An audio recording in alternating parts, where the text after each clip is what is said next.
어느 나라에 교회를 짓는데요, 3명의 석공이 고용되었습니다. 돌로 짓는 교회여서 소문이 나 있었어요. 일부러 보러 오는 사람들이 있을 정도였습니다.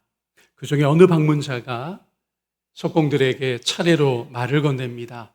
특별한 건축에 참여하고 있으니 평생 기억에 남겠네요.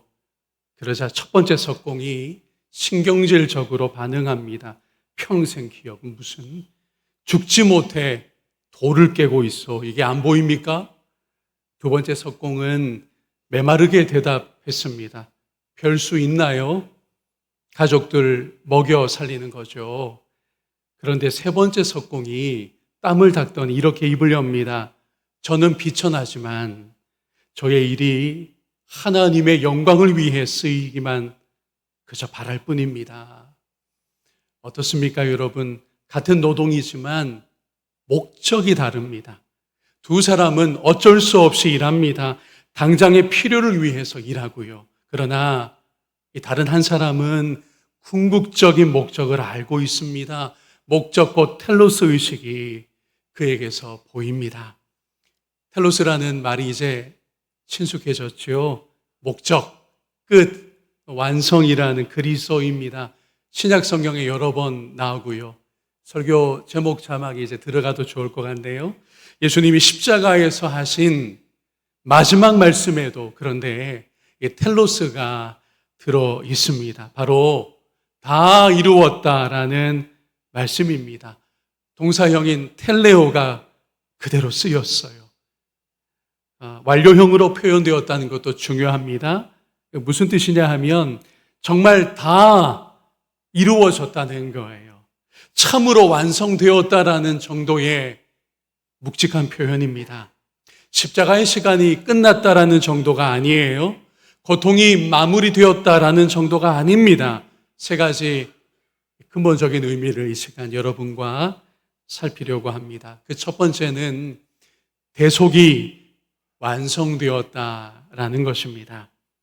대속 또는 속죄라는 말을 우리가 사용합니다. 여기에는요, 빚을 청산한다는 의미가 들어있어요.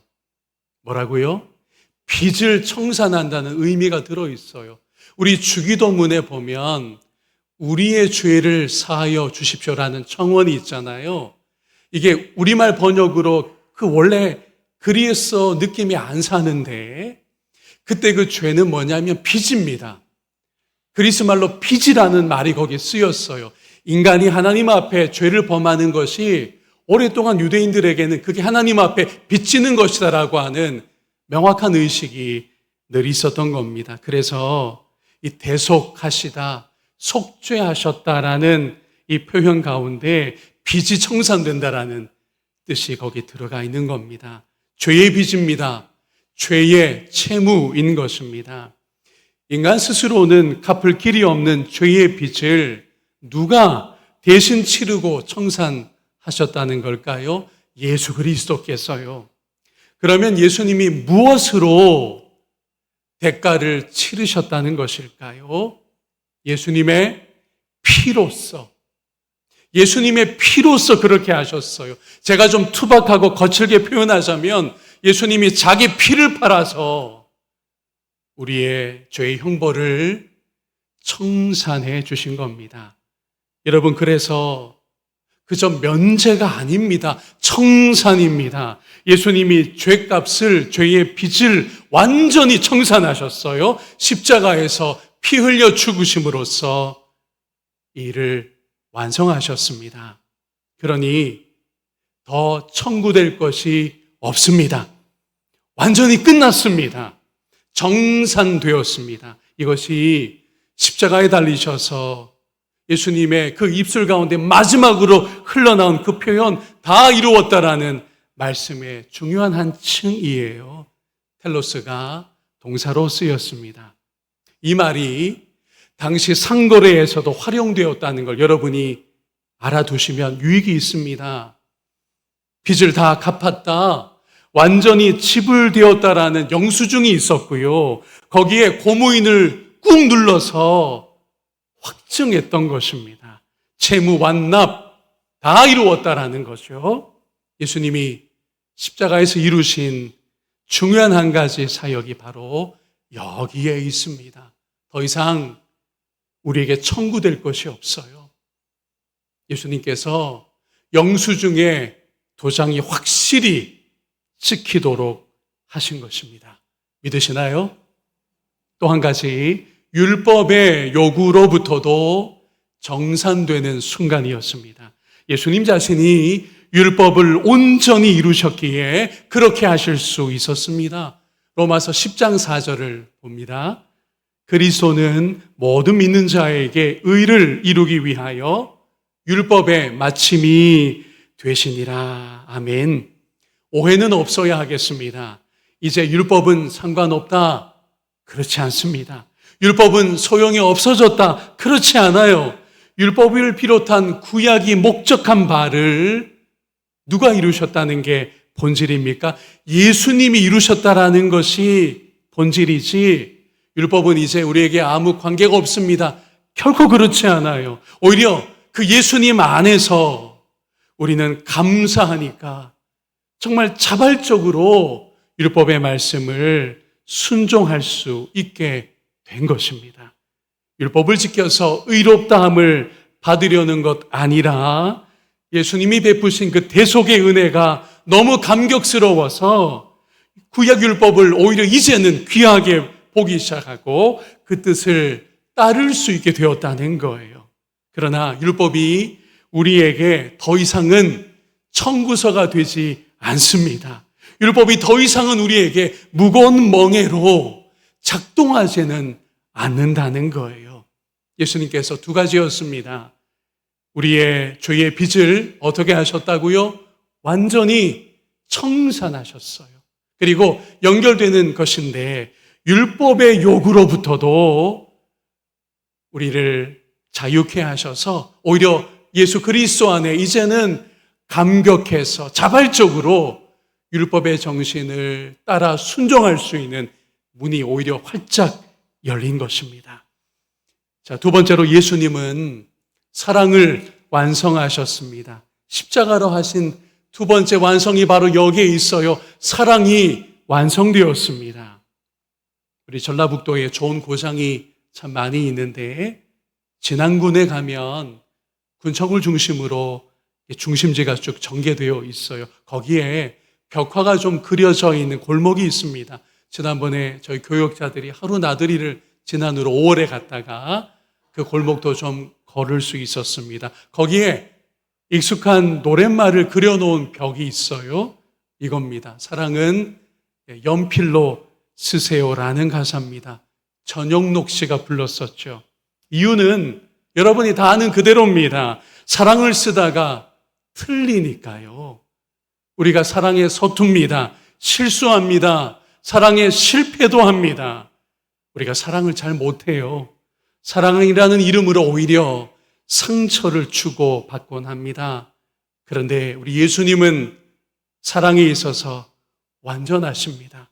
예수님을 통한 하나님의 사랑은 참되기만 합니다. 요한복음이 앞부분부터 이것을 선언하고 있지 않습니까? 요한복음 3장 16절입니다. 하나님이 세상을 이처럼 사랑하사 독생자를 주셨으니 이는 그를 믿는 자마다 멸망하지 않고 영생을 얻게 하려 하심이라. 아멘. 독생자 예수, 그분은 참으로 하나님의 사랑을 보이셨고 또 행하셨습니다. 하나님의 사랑의 실체요 완성이 바로 예수 그리스도 그분이십니다. 이것을 아주 뭉클하게 증언한 구절이 있는데 요한복음 13장 1절입니다. 함께 읽습니다. 6월절 전에 예수께서 자기가 세상을 떠나 아버지께로 돌아가실 때가 이른 줄 아시고 세상에 있는 자기 사람들을 사랑하시되 끝까지 사랑하시니라. 아멘.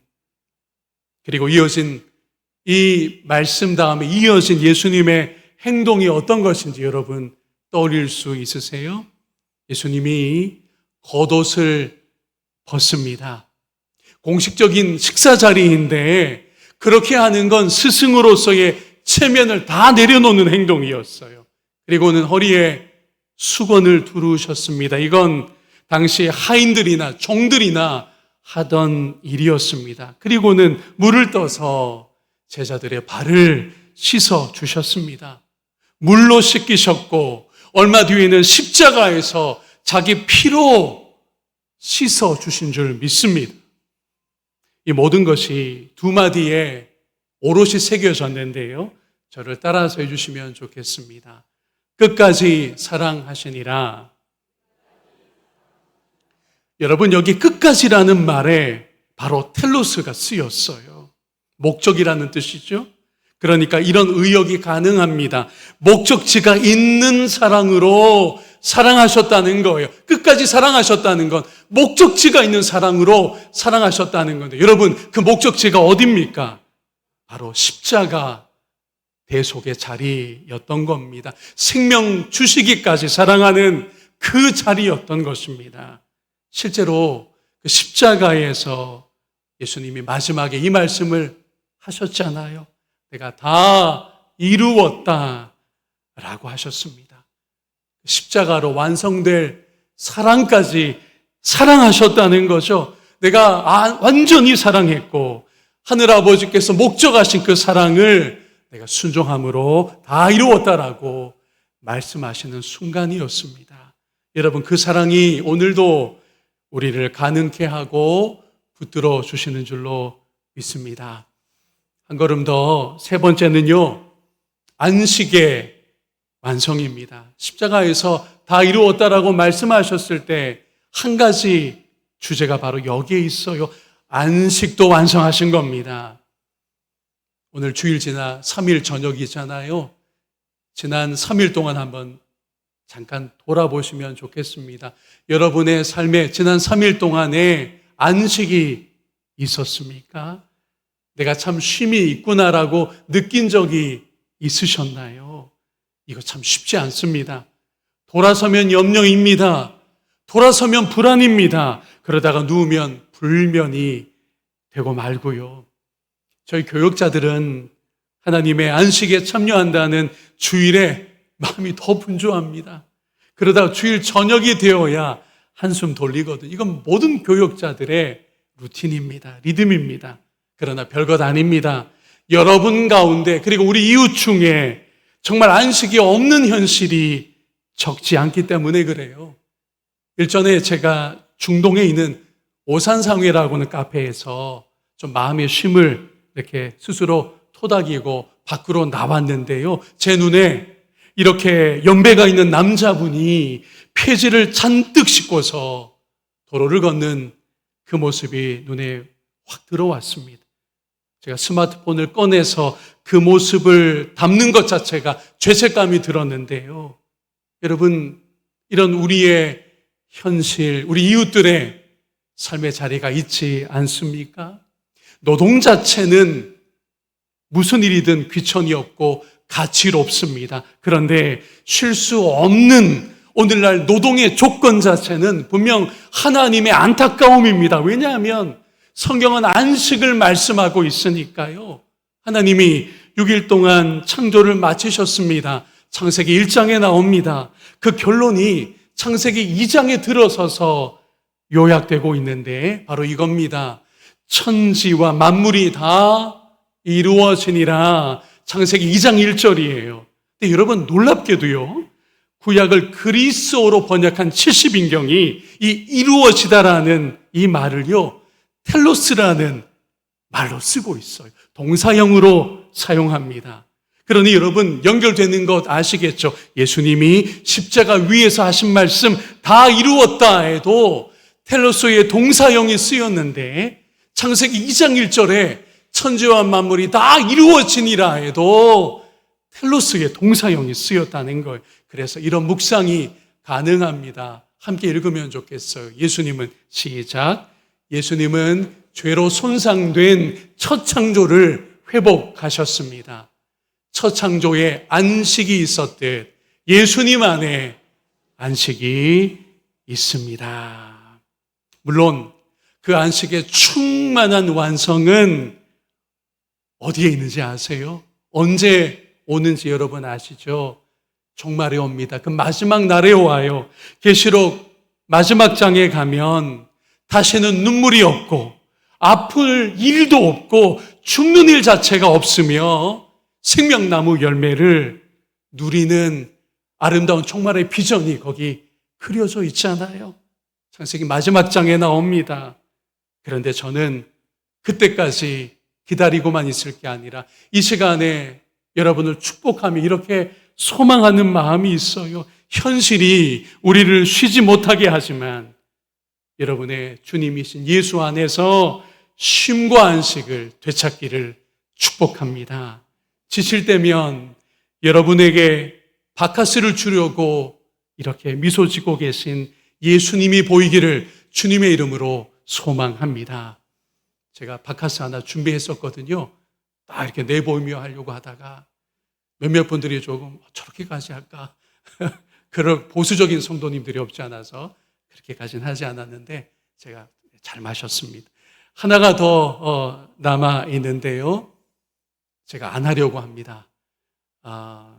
네 번째 주제는 주보에 제가 잘 적어 드렸어요. 이번 주에 이 설교까지 제가 4편 지금 설교를 하고 있어서 제가 오늘 오후 내내 설교를 막 살을 붙이고 막 주여 생명력에게 풀어넣어줘야 되는 씨름을 하다가 지쳤어요.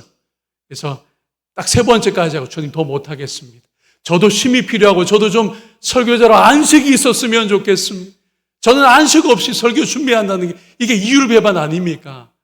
라는 마음을 애써 갖게 되었는데 주보에 다 적어드렸어요. 그걸 읽어보시면 됩니다. 설교를 마무리하겠습니다. 예수님도 목적의식을 늘 갖고 계셨어요. 텔로스 감각이 예수님에게 항상 있었습니다. 하늘아버지의 뜻을 이루는 것이 바로 그 예수님의 텔로스였어요. 예수님 안에서 그러므로 우리는 향방 없는 인생이 아닙니다. 엉뚱한 목적지를 가진 인생 더욱이 아니에요. 내 뜻대로 사는 삶 아닌 것이고요. 예수님처럼 예수님의 그 텔로스처럼 우리도 하늘아버지의 뜻이 내 삶을 통해 내 일상 속에서라도 조금이라도 이루어지는 일에 늘 깨어있고 그렇게 쓰임받게 되기를 축원합니다. 또 하나 우리 예수님의 텔로스는 무엇보다 사랑이었습니다. 이번 청소년부 수련의 주제였기도 했는데요. 성부 하나님의 사랑이 또 그 사랑을 완성하신 그리스도의 사랑이 모든 것을 이깁니다. 그리스도의 십자가가 그래서 단지 희생의 자리가 아니에요. 승리의 왕좌가 되었습니다. 이게 주보에 기입해드린 4번째 주제가 바로 이 한마디로 요약이 돼요. 우리는 예수님의 십자가 떠올리면 막 눈물이 흐르고 아유 예수님 그렇게 희생하셔서 그렇게 아프셔서 어떻게 해요? 라는 데 머물러 있지만 신학자들은 오랜 교회 역사 속에 이미 알고 있었어요. 발견했어요. 그건 뭐냐면 십자가의 그 자리가 단지 희생양이 된 자리가 아니라 승리의 왕좌였다는 것을요. 십자가에서 하나님의 아들이 등극하셨다고 하는 것이 요한복음의 필체입니다. 요한복음은 예수님의 그 십자가 자리를 그렇게 묘사하고 있어요. 그게 죄수의 죽음이 아니에요. 그저 예루살렘 종교 권력자들에 의해서 떠밀려 그 자리에 매달리신 게 아니라 하나님의 아들이 참된 구원자로 등극하는 자리임을 요한은 그렇게 마태, 마가, 누가와 달리 입체적으로 그려주고 있다는 겁니다. 결국 예수님의 사랑이 이깁니다. 승리의 왕좌에 중요한 한 의미가 사랑에 있다는 것을 저 여러분들 기억했으면 좋겠어요. 그러니 무엇으로 죄를 이기겠습니까? 무엇으로 사탄의 유혹을 이기겠습니까? 그건 바로 딴 게 아니라 뜻밖에도 사랑으로 이기는 줄로 믿습니다. 예수의 사랑은 여기까지 능력이 있어요. 그러니 여러분의 삶에 주님의 사랑이 역사하기를 축복합니다. 사랑이 여러분의 텔로스가 되기를 소망합니다. 지치고 낙심이 될 때면 그 사랑의 자리인 십자가 그늘 아래 여러분이 쉼을 얻는 그런 귀한 일들이 계속되기를 주님의 이름으로 소원합니다.